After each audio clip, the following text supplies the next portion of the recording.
এই যে দেখতে পাচ্ছেন কত মনোরম পরিবেশ, বাচ্চারা এর মধ্যে খেলাধুলা করে।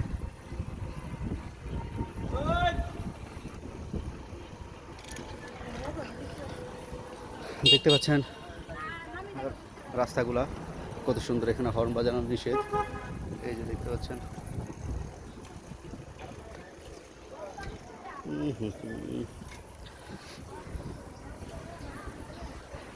পরিবেশটা দেখে দেখছেন বাচ্চারা খেলতেছে, বাচ্চারা খেলাধুলা করতেছে। এখানে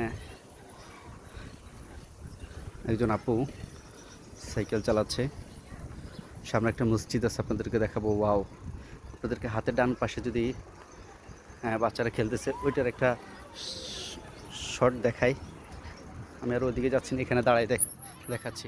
এই যে বাচ্চারা খেলাধুলা করতেছে। আসলে এই জায়গাটা এত সুন্দর পরিকল্পনাভাবে করা হয়েছে। দেখছেন কত সুন্দর ছোট ছোট বাচ্চারা খেলাধুলা করতেছে। এখানে কোনো ধরনের বিশৃঙ্খলা নেই। এই বাম পাশে দেখতে পাচ্ছেন বাচ্চারা স্কেটিং করতেছে, বাচ্চাদের গার্ডিয়ান যারা আছে তারা বসে আছে। আর এখানে হচ্ছে কারাতি কুম্ফু চলতেছে, অনেক সুন্দর।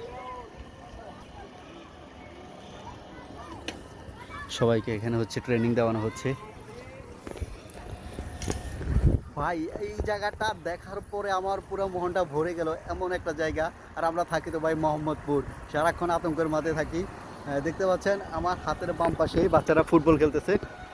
আপনাদেরকে ফুটবল খেলার দৃশ্যটা আরেকটু দেখাই। আসলে অসম্ভব সুন্দর একটা জায়গা। আসলে এই জায়গায় যারা বসবাস করে, একজনের আমি একটা ডেলিভারি দিলাম। আসলে ওনার ব্যবহারটা ছিল অমায়িক, অসম্ভব সুন্দর ছিল। আসলে বাচ্চাদের সাথে আমার খেলতে মনে চাচ্ছে, খেলাধুলা করতে মনে চাচ্ছে, কিন্তু ওরা তো আমার অনেক ছোট, তাদের সাথে যায়ও না। আসলে এই পাশে সবাই খেলাধুলা করতেছে। এই হায়, এই যে দেখুন কত সুন্দর একটা মসজিদ। এখন আমরা আসরের নামাজ আদায় করবো এই মসজিদে। আমি হচ্ছে একটা গাছ দেখাই, এই গাছের নাম কি আমি জানি না, বাট গাছটা অনেক সুন্দর। এই যে দেখতে পাচ্ছেন এই মসজিদের কর্নারে যে গাছগুলো দেখতে পাচ্ছেন, এই গাছগুলো হচ্ছে আমি যখন দুবাই দেখতাম তখন আমি ফিল করতাম। উল্টা চলে আসলাম, কোনো ব্যাপার না, মসজিদের পাশে তাই। তো এই দুবাই এই গাছগুলো দেখার পরে এত ভালো লাগতো। রাত্রে ওগুলো হচ্ছে লাইটিং করা থাকতো, রাত্রেবেলা হলে যখন লাইট জ্বলতো অনেক ভালো লাগতো। তো আমি চিন্তা করতাম আমাদের দেশের সরকার যদি এরকম উদ্যোগ নিত, রাস্তার মাঝখান দিয়ে যে বা সাইডে দিয়ে যে এই গাছগুলো লাগায়, এগুলো যদি লাগাতো অনেক সুন্দর হতো।